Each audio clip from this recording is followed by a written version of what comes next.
welcome to another episode of Heels Up on Rogue Villain Media. Now, I am the one that matters, Reggie Lincoln, with my beautiful co-host, Vlad St. Valentine. Very iconic.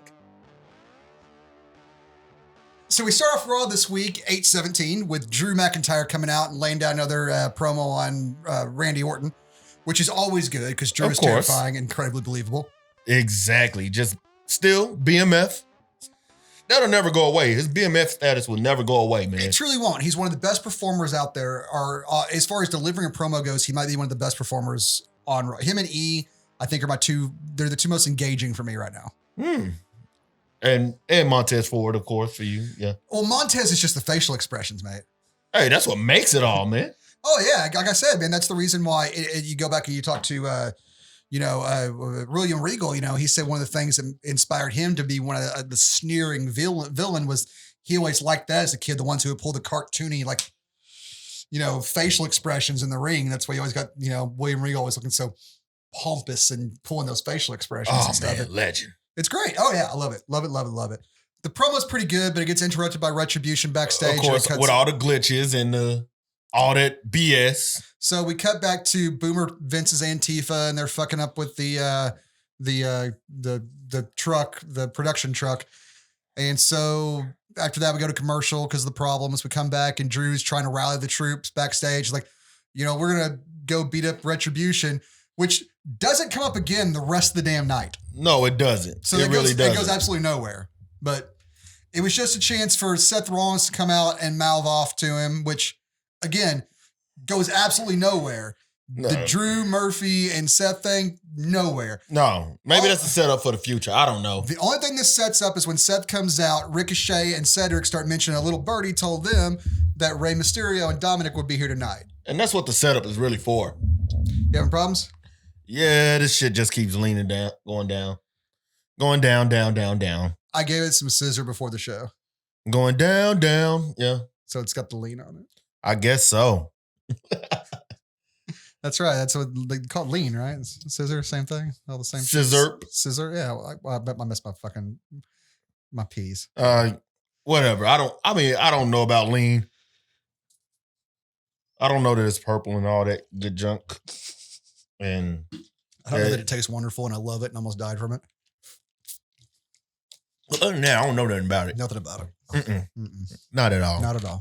So next up, we have a segment with the Hurt Business where MVP Bobby Lashley and Shelton Benjamin comes out, and MVP cuts this promo where pretty much he's blaming Apollo for Retribution. He blames like he's been doing. He's been blaming everything, his losses and stuff on Retribution, but he also says he thinks Apollo and his little buddies, Ali and Cedric and all them are also behind it. So, which you might have a point there. You're just as bad as MVP, man. Just making excuses for the man. No, that's what happened. MVP would be U.S. champion if it wasn't for that. MVP's past his prime. He has never passed his prime. He is at the peak of it right now. He is on the microphone. Oh, he's in the ring too, man. No, if he was, he wouldn't be pulling his hammy every time he missed that haluva kick he keeps trying to do. But yeah, Apollo came out, interrupted the promo and everything, told him he's full of excuses. And it goes into a match between Apollo and Shelton Benjamin. Actually, Shelton looked pretty good in this one. He actually was pretty much dominating Apollo for most part. Then we get some distraction by Truth running through the ring with Akira and the ninjas in tow. And after the distraction, because Benjamin has to stop to beat up one of the ninjas for no reason. Yeah. But Apollo gets the manatee call, floating the ball to that roll-up. So we get another roll-up finish, which, hey, to be expected, right? Of course this is expected. This is like, every 2 episodes of Raw and SmackDown, we're going to get a roll-up pin. We got to get used to that now. But the significance of this match, before it started, Apollo had challenged MVP. So if I beat Shelton Benjamin, that means Benjamin and Lashley will be banned from ringside during our SummerSlam title match. So the Hurt Business is now banned from ringside during the MVP versus Apollo match at SummerSlam. However, Apollo's not really done for the night. First, Truth comes running back past the ring and Shelton gives him a big old boot and pins him and wins the 24/7 title. Yep. And then MVP's like, we're not going out like that, and challenges Apollo and 2 of his buddies to a 6-man elimination tag team match later on in the night. which I like elimination tag matches. Those are my favorites. So I was down for it. They're okay. They're okay. Not too bad. I love it, man. I really wish that Survivor Series was much more about that, like it used to be, where it was all about the 4-on-4 tag team matches. Maybe it'll get to there. I wish it really was, man. I missed that thing. So up next, we get Ivar and Angel, or Angel's backstage with the girl from The Bachelorette or some one of those shows. I don't know. That blonde girl that's been back there recently, and he's sitting there macking on her. Of course. And Ivar comes along, Mr. Steal Your Girl. He comes, Max on her, hands her a turkey leg. Angel knocks out of her hand. He uses the force to drag it back to him and hands it to her again. And they jaw a little bit. We got a match with those two coming up. I mean, what's more romantic than a turkey leg, man? Can't think of a damn thing. Of course, exactly. Then again, I think the height of sexy is hanging out at a Renaissance fair. So I don't know really the person to ask. Hey, I know. If I want a woman, that's what I'm gonna give her. Sweaty nerds and fake jousting. Yep. Also, chubby girls in corsets. All right, so we got going after this shit.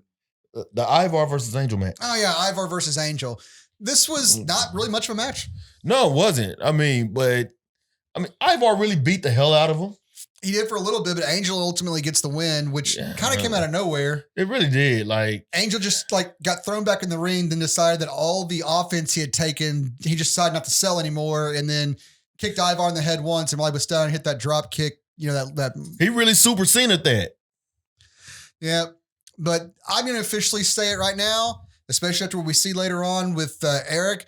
The Viking Raiders are officially bitches. Oh, man. Sucks, man. They were my favorite tag teams, but they are officially pin-eating bitches. Yeah, please don't hurt him. You know what? I would normally be scared of that, but apparently, it doesn't take much to fucking choke him out or kick him in the head. Yeah. And then we'll get into some more of that later, too. Fucking hell, man. Apparently, people that weigh half their fucking weight can just take him out at any damn time. Why are they doing that to them, man? Just move the Viking Raiders to SmackDown or something. I don't know. Where's Humberto Carrillo? Isn't he supposed to be there to eat pins and look like a chump? I don't know, man. So while the match was going on, Dawkins pops up and he's macking on the girl backstage. Of course. Trying to swoop it on both of them a little bit. But he ends up making mention after the match that he's got a video that is going to, kind of shock everyone a little bit. They play it up for a little bit, and Samoa Joe knows what they're talking about, and Selena and Andrade go over there to confront, Joe about it. He's like, hey, we got some more security cameras up with everything going on. But yeah, why do they have wrestlers trying to intimidate Joe, of all people? You really think you could intimidate Samoa Joe? I think they were just asking him. I don't think they were trying to pull a Seth Rollins, and I don't think they were so oblivious to think that they could, touch Joe. Yeah. Joe's a scary son of a bitch. I don't know why they try to play this role. Why are they yelling at Joe? Because Joe knew about the video. So we have that. So we go back to commercial break and we get backstage with Selena and Angel and Andrade and Dawkins and the blonde woman still there for some reason. But eventually Dawkins shows the video, and of course it just shows Selena poisoning Ford's cup. And Dawkins is like, you know what, my boy Ford wants the smoke, and he just appears out of nowhere. And they run off Selena and they run off Andrade. And my only question during all this was, where was Bianca? She should have been, I'm surprised that she had the restraint. Fuck Dawkins' restraint. Man. How did Bianca Belair have the restraint after seeing her husband getting poisoned by that fucking Jezebel?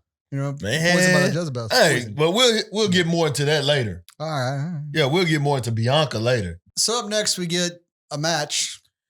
Natalya versus Mickie James. Yeah, welcome back, Mickie James. Here's a pin to eat from Natalya. She didn't even eat a pin. Oh no, she got counted out. She got counted out. Okay, yeah. And on top of that, we didn't see much of the match because we were distracted by an argument between Seth and Joe. The WWE cared so little about this match that they didn't even bother actually making the match the spotlight of what was happening on television. They were more concerned with Seth Rollins over there interrogating Samoa Joe about whether or not Rey Mysterio was in the house. Yeah, it was. I felt bad for him actually because they deserve a spotlight too. It's Mickie James's first fucking match back. How disrespectful could you possibly be? Oh my! You God. didn't show the match. She lost, and the only bit of heat she got back was kicking Lana's dumb fucking head in with a mitt kick when she's done.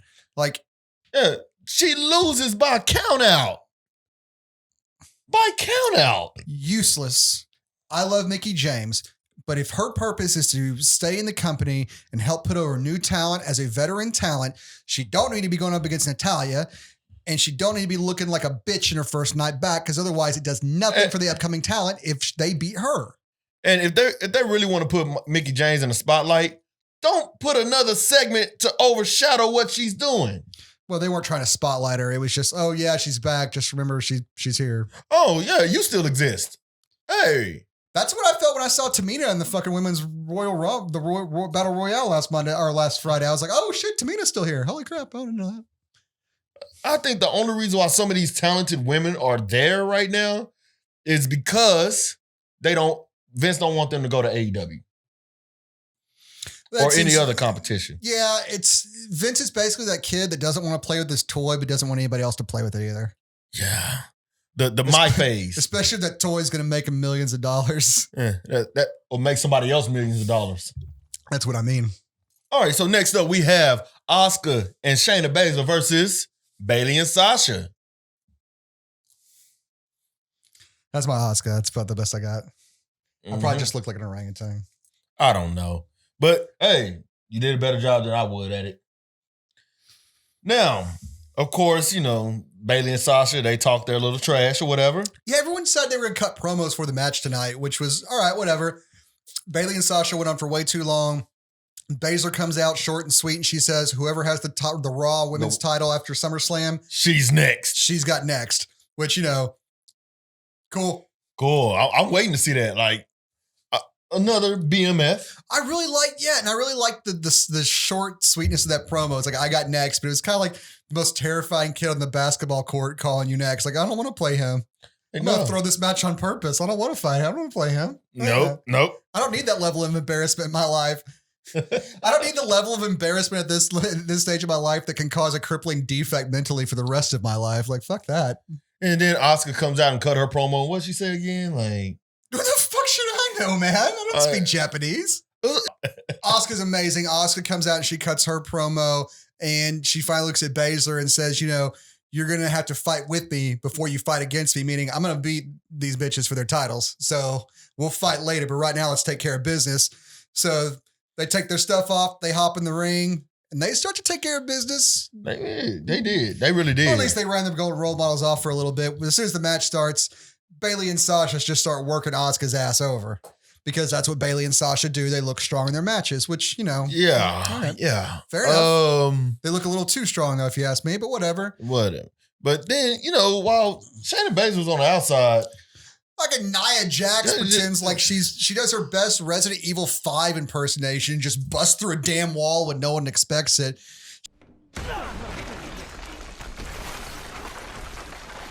She breaks the plexiglass down, knocks it onto Shayna Baszler, knocks Shayna Baszler's ass down, and they just start fighting each other and running off the... Where the hell was the bell at? Like, you mean to tell me all these interferences that happen, and the one time you're mainly supposed to ring the bell for a DQ, you don't? Seriously, y'all. Make this make sense. Oh, yeah. No. We had the Sasha Banks, or we had the Sasha versus whoever the fuck it was match a while back, a couple weeks ago, when Asuka ran out and attacked Bayley, a woman who was not even in the match. They were at ringside, called off. DQ right there. This time, Nia Jax comes kicking through the fucking wall like she's the Kool-Aid man. Oh, yeah. And everything's fucking hunky-dory. Like, come on now. Y'all got to make this make sense now. What, y'all didn't think we would catch on to that? Come on now. Consistency would be nice. Baszler and Jax start fighting out into the crowd, and they just kind of go away for a while so we can watch Asuka in peril and just watch her eat every bit of offense that Bayley and they Sasha beat had. the hell out of her. They really did. They beat the hell out of her. Beat the hell out of her, but dear God, she looks like she's one of the best tanks ever. If you play RPGs, you know what a tank is. A character that's just there to absorb all the damage while the rest of the team inflicts the damage. Yeah. So that's what she was there. She was there to soak up all the damage that day or today. And Baszler runs back in, gets the hot tag, does some work, ended up getting hit with the Bayley to belly to belly, belly to Bayley. Bayley to belly. Bayley to belly or belly to Bayley? I think it's Bayley to belly. It's not belly to Bayley? I don't think so. Either way, it's one of the worst moves fucking ever. And the fact that she picked it for a finisher just because it worked with a pun is really stupid. And I'm glad she changed that finisher. But yeah, Baszler kicks out of the belly to Bayley to Bayley to belly, Bayley, belly, and ends up locking in the, what's it called? Kakura clutch? Kakura? No. The cricket She didn't clutch? lock in the Kokita? Kokita clutch. What the fuck's it called? I wrote The Kokita clutch, but No. Baszler The Kokita is Samoa Joe. Karakuda is what she's calling it, I think. Okay. Karakuda clutch. But It Bayley doesn't matter. It's a fucking rear naked choke. Fuck. Quit calling it weird names, everybody. You get the Asuka lock, you get this. Just because I do something different with the fucking arm, you're all doing rear naked chokes. New Japan people don't kill him. Please don't. No, I'm just completely ignorant, man. Like I'm just ignorant. See, well, yeah, after Baszler kicked out of the belly to Bayley, belly, Bayley, belly, belly, belly, Belly. the Buddha belly. She locked in the Karaku clutch or the cappuccino clutch, and Sasha came in and broke it up. Asuka finally recovered, takes Sasha to the outside and locks on the Asuka lock while Baszler puts that cocaine clutch back on, and that's how we get our victory tonight. So Yeah, both of them tapped out to it, which made them look very strong against both of them. and Baszler looked dominant. Asuka looked like a fucking offense absorber and looks like she looks like she has a lot of endurance. Yeah. That. Like I said, She can Shayna absorb a lot of Baszler, punishment. yeah, Shayna Baszler still needs that BMF tag. So why not go for a submission victory right there? Oh, it looked good. I'm not sure how this is going to work with the booking on Sunday, because usually if you lose at the go home show, you're going to win on Sunday. Well, we'll find out, because they throw some swerves in there every now and then. Occasionally. But I hope Asuka at least wins one of the titles. I hope so too. Because again, there's 100 different ways you can have the golden role models Implode. Yeah. So we just got to get to it. And I don't really care how it plays out, because all of them are pretty good choices. Like, again, They really are. They've written themselves into a good place here. However this plays out, just as long as Asuka looks strong in the match, she doesn't have to win. Just don't make her look like a punk bitch in these matches like she has been against these two, and I'll be happy. Yeah. Hey, we're good to go on this. So backstage, we get Drew McIntyre and Shawn Michaels talking to each other. And let's face it, the second you heard that Shawn Michaels was booked for Raw, we knew the only reason he's showing up is to eat a punt later on. So, and he sets that up nicely. He talks Drew up and says, everything's good, and he wants Drew to win. He's proud of him, but he needs Drew to give him some space while he confronts Randy, which is basically just telegraphing the fact he's going to get his ass RKO'd and punted. Yeah, we see this coming now. Yeah, so, and that's the only reason why they got him here is because, oh shit, we need another legend for Randy to beat up before SummerSlam. Who's around? Shawn works at the training center. Come on, Pretty much. like where's Trips and all this? Trips is not going to take that. Come on now. Well, no, but he should definitely have something to say about his protege wrecking his best friends, right? I mean, maybe Batista will come back, and Randy Orton just runs all through DX and Evolution. He's going to punt Road Dogg and Billy Gunn, too. So, after the commercial break, we get into a match with Ruby Riott and Peyton Royce, which Peyton Royce is really showing her singles ability here. She really is. Like, when are we going to see Billy Kay? Well, yeah, I would like more Billy Kay. I definitely love me some Billy Kay. But it was an okay match. It wasn't anything spectacular. But, I mean, I would say that's on par for this group. Yeah, like, this is a storyline that's still building up, really. So eventually Billy Kay causes the distraction on the outside, starts talking crap to Liv and Ruby. And while their backs are turned, Peyton Royce comes from behind and knocks Ruby into Liv and then throws her on the inside, hits the deja vu for the 1, 2, 3. So we get more not really being on the same page.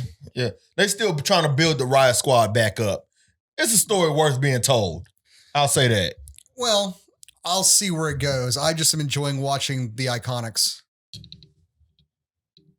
So come back from a commercial break, we get our first bit of Raw Underground, which is Fight Club. Which was, who was it? It was Eric beating up some chump, and then Dolph was on the outside talking to Shane and gives him a 4 out of 10 stars, says match was okay. So Eric disrespectful. So disrespectful. Eric calls Dolph in there, and then Dolph just chokes him out the rear naked choke and gouges his eye, a little bit with his thumb. And again, further adding to the fact that the Viking Raiders are nothing but bitches. But not Dolph. Not Dolph. One had to win this. Well, Dolph wins, and then Ivar gets in the ring and chucks him out into the audience afterwards. So we're going to get Ivar versus Dolph, I think, next week in the Underground. Yeah, on Fight Club. Yeah, who fucking cares? This is stupid. This is really stupid. It's and then they removed the dancing ladies too, which I get. I get it. I really do. Make Raw 2 hours. Seriously, man. My sanity is fucking frayed by the time we start shooting these things. Yeah. Honestly, it starts to lose luster after 2 hours. Seriously, we were sitting outside and Reggie asked me if I was okay because my fucking leg was tapping like my methadone was wearing off. Stop it. I can't take it anymore, man. Not if you're going to fill all the time, half of it with promos to remind us about what happened 5 seconds ago. We're not fucking Goldfish, first of all. We don't need all the damn promos reminding us about stuff that happened last week. And that's what we had a network for. And you're filling it up with this Raw Underground thing? All right, no, fuck you. Make Raw Underground its own show. Blessed. Well, no, we know that doesn't work because you've seen what happened with 205 Live. And they're still going on, aren't they? I don't know. Is it? What about NXT UK? Is that still a thing? Yeah, it's still a thing. Really? I thought half their roster got popped for sexual misconduct allegations. No, they just can't travel to the United States now because of the COVID thing. Well, I missed I miss Walter. I liked Walter. Well, I'll tell you this. If you're interested in NXT UK, look up Tony Storm.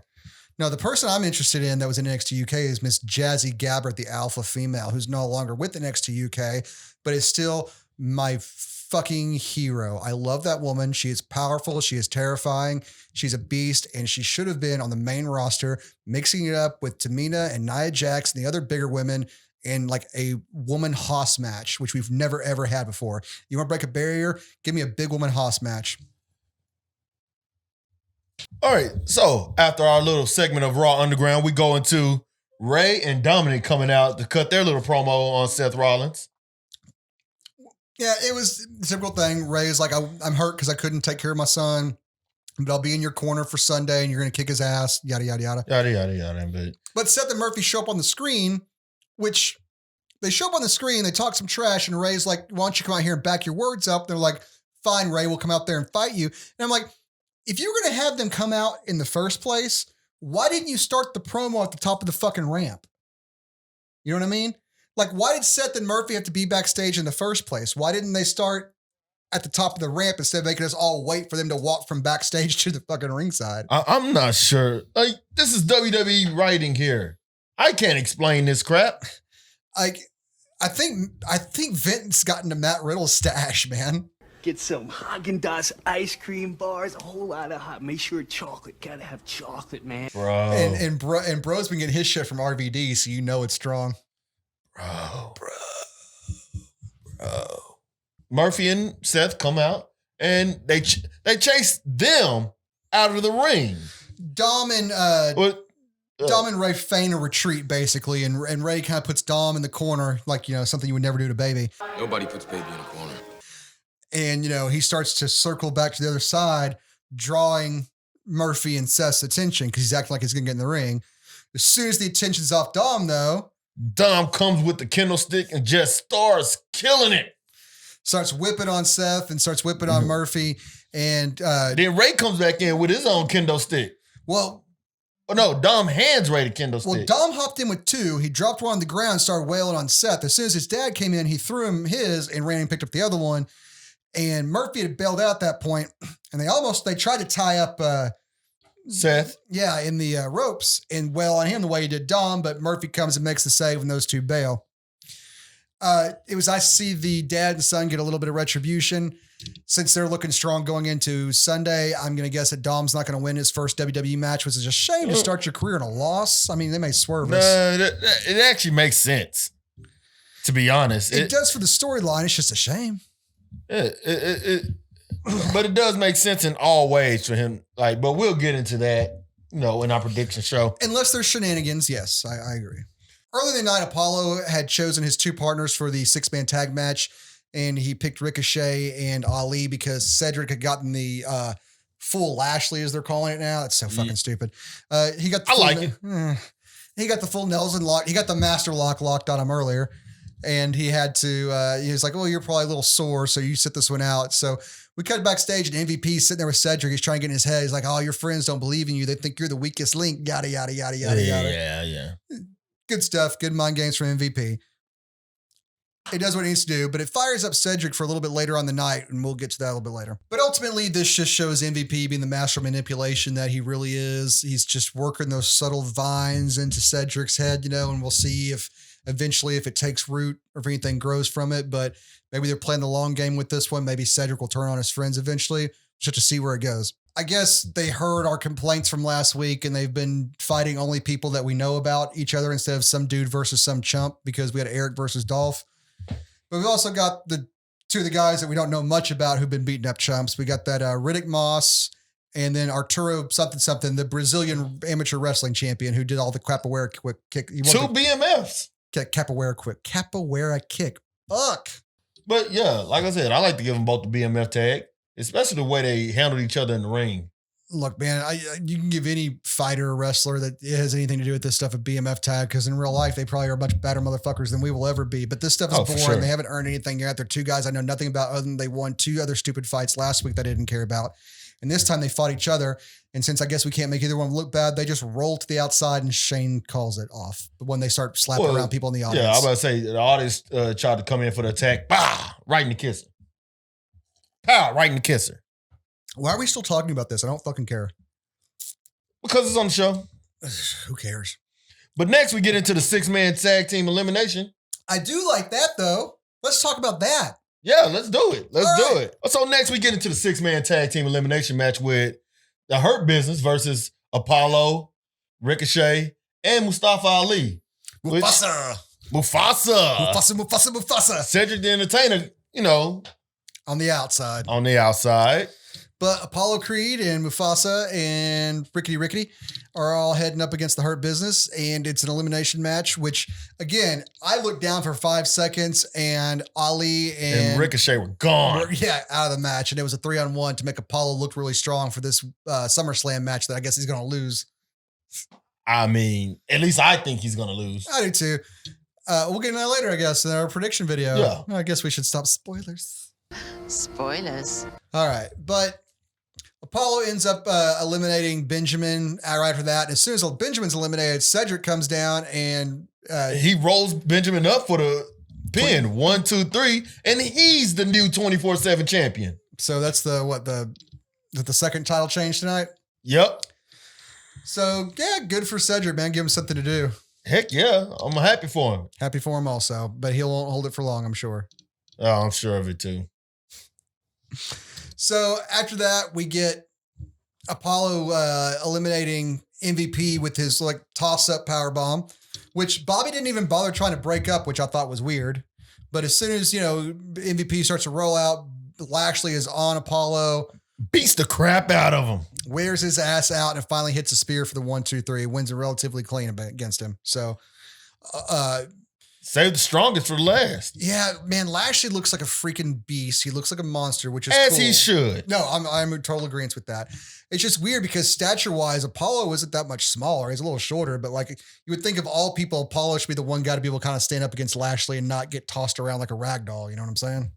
But then again, Lashley could toss anybody around like a rag doll. I mean, like I said, he almost became WWE champion if he wasn't distracted by Lana. Well, who isn't distracted by Lana? Good point. So after this, we actually do get a 24/7 title match between Cedric and Akira Tozawa. And Cedric beats Akira Tozawa pretty quickly because Akira's a racist joke now because Vince loves those things. Yeah. And but right after he beats Akira Tozawa, Benjamin comes back in and gives him an amazing flatliner, man. Flatlines his ass for the 1, 2, 3, and Benjamin walks out with the title again. So twice in one night he wins that title. This is why this title doesn't matter. It's a prop. Oh, I think it's good. I think it's good. It gives us something to look forward to, but I wouldn't say look forward to it. It gives us something to watch because they have to fill 3 hours worth of bullshit. But it is something to watch. It is something to watch, I guess. And that is the glowing review we have about the Raw Go Home show is it's something to watch. Hey. So we go to our next segment of Raw Underground, and earlier the night we saw Shane talking with Shayna Baszler and the other 2 women who are part of the UFC 4 Horsewomen who aren't Ronda Rousey. Who's not Ronda Rousey. I forget their names. But we have one of them having her first match in the Underground, and it's, what's her name? Hold on. I got it written down here. Hold on, give me a second. Marina Chavira. Chavira? Oh, yeah. They were total badasses in NXT. Or is it Marina Chavira? I don't know. But either way, she beats up some chump, but Nia Jax shows up, blindsides her, punches the other horsewoman who's not Ronda Rousey. And then when Baszler hops in, it looks like her and Nia are going to square off, but Nia fucks off out of the ring. Yeah, like, what was the purpose of that? It was just Nia is doing a hit and run thing on Shayna, which I'm actually glad to see because I thought they had basically written Nia off television with the whole suspension thing, but her still coming in and attacking Baszler from all angles. Like, Baszler's a monster. So to see the monster kind of on her heels a little bit from someone who's even more monstrous, I like it. Next, we get into a match between Montez Ford and Andrade. And we're still asking the question, where's Bianca?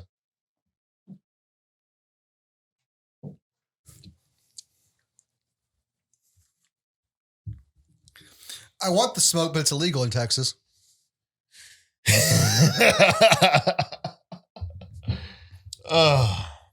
So Montez Ford versus Andrade up. Wasn't a long match. Was not a very long match. Ford looked good. He got some good offense in. The match got the point across, though. They're pissed. Yeah. Royally pissed. That dude's like a gymnast, man. That long-ass lean body of his trying to make all those moves and stuff he does. The guy, it's beautiful to watch. It's like a swan. He's graceful. He's amazingly athletic, man. Like, I want to watch Montez Ford do his version of Cirque du Soleil. He got solo cups spinning in the air and shit like that. It would look good, pretty good, actually. I would go see that in a second. People hanging from giant braids like his wife and stuff, you know. Hey, I want to see the Street Profits, the Cirque du Soleil Street Profits version. That's what I want to see. You probably will see it. I want it. Probably you'll see it probably at SummerSlam. Much as they flip and stuff. And both guys are amazingly athletic. Really good. They're rapidly becoming one of my favorite tag teams and some of my favorite people to watch. Like Ford has one of those engaging personalities that you just want to watch over and over again. And the more time we get to spend with Dawkins, even though Ford's big personality does kind of overshadow him some, the more time we do get to spend with Dawkins, we get to see there's just as much there in that character. So they're not a lot of times they balance each other out. A lot of times in tag teams, you get one guy dominating the other one. You know what I mean? Shawn, Marty Jannetty, Brett, Jim. You know what I mean? There's always one that's kind of bigger than the other one. Yeah, it's always like that, but I would say Hawk was kind of bigger than Animal. Of course. I mean, Booker T, Stevie Ray. Yeah, so you get what I'm saying. Yeah. So it's nice to get to spend a little more time with Dawkins with Ford being out that last week or two. So I mean, I'm really getting to enjoy that team a lot. Hell, at this point, Peyton Royce over Billy Kay right now. I hate to say that. I'm just. Why do you distract me by making me think about the Iconics again? That's why. Fair enough. So as they were fighting, finally, Bianca shows up. Dude, that was a question I was asking myself the whole time whenever the Street Profits came out to face Angel Andrade and Selena. Like, I realize it's a one-on-one match, but like we know Bianca Belair is around. Like, why isn't she here to, make sure Selena doesn't do anything? And sure enough, that's exactly what she does. Selena pops up on their apron, tries to cause a distraction, and Bianca comes and snatches that bitch off real quick. Yeah, gave her a world's strongest slam right on to the floor. So after that, Andrade actually gets distracted from this, and Ford rolls him up, and we got the manatee floating that ball over, but at least it was for good this time. So out next, we got Shawn Michaels to eat his punt kick later on, and he comes out to his Heartbreak Kid music again. Heartbreak Dilf. No? I was getting to that, but all right. Way to cut me off, you son of a bitch. No, you would have fucking delivered the punchlines. You delivered the punchlines. I'm done with this shit.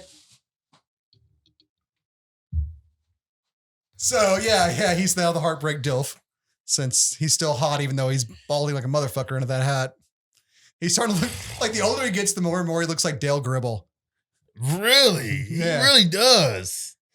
All right, guys, I'm going to teach you this hold. It's a cross between martial Tai Chi and Krav Maga. Like Shawn Michaels' new ring name is going to be Rusty Shackelford.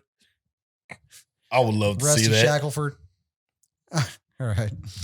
So Shawn comes out and cuts a promo and says he doesn't really know when Randy's going to get his comeuppance, whether it's from the end of a Sweet Chin music or whether it's from the end of Claymore, but he's going to get it this Sunday, which was, I don't know, kind of a stupid promo to cut. You're not out there to kick anyone's head in, Shawn. We know, No, you're not. We know you're retired. Yeah, dude, come on.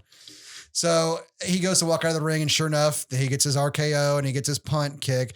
But remarkably, Shawn Michaels is not affected like any other human being on the planet with a punt kick. That, he gets punted, he starts trying to climb his ass up.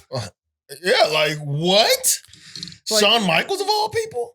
Shawn Michaels, the man with a history of head trauma, can handle the punt kick and just be dazed by it. Whereas we got Cart fucking Big Show out on a stretcher, you know? I know, right? Everybody else gets carted out on a stretcher except Shawn Michaels. It's like the opposite of how he did that Hulk Hogan, match where he just oversold everything. But Drew comes out and he whips Randy's ass a little bit, but he just chucks Randy in a corner and then goes back to check on Shawn. But like out of nowhere. Well, here's the thing. All right, let me set this up a little bit better. Drew comes to check on Shawn, and while he's trying to check on Shawn, Randy sneaks behind him to give him the RKO. Drew fights him off and beats Randy's ass around the fucking ring, like pillar to post, and then chucks him behind the announce table. Then goes back to check on Shawn and keeps his back on fucking Randy. And Randy comes and does the exact same thing he just tried to do and failed, only this time it succeeds and he hits the RKO. How fucking stupid are you trying to make Drew?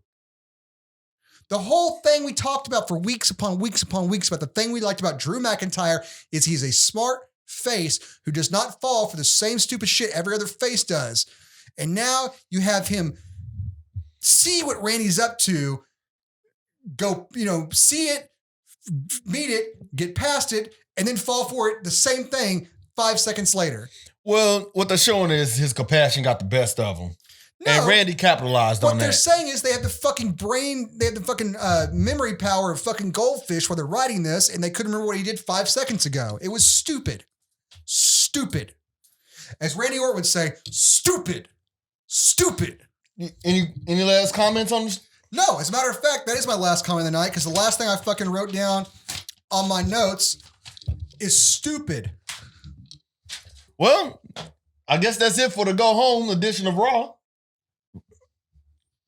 Guys, thank you so much for joining us on this edition of Heels Up. I'm Vlad St. Valentine. That was Reggie Lincoln. We really appreciate y'all joining us. We'll have our prediction video out to you sometime soon. Until then, stay drunk and happy.